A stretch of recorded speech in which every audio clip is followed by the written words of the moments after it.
There is a gold rush at local jewelers. With gold hitting $860 per ounce today, many are selling off their gold pieces for big money. CBS 3's Susan Barnett shows us how your jewelry box could literally be a gold mine. If you ever thought about selling your old gold jewelry, now's a good time. We have here 18.2 pennyweight and 18 carat.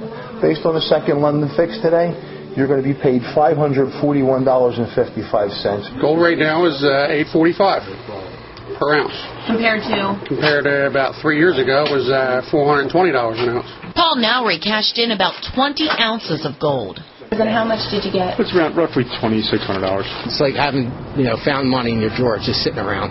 The price of gold right now is at a 28-year high, and some experts believe that price may keep rising. I think you're going to see over 900 gold in a short period of time. Somewhere around 1,500 is going to settle at. Go find some scrap jewelry you got laying in your jewelry boxes, and you won't believe what you can get for your jewelry these days. There's no telling how high the price of the precious metal could go.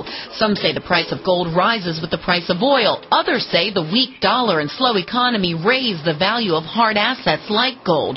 Regardless of the explanation, it should be reason enough, either now or in the near future, to turn your gold into green. Susan Barnett, CBS 3 Eyewitness News.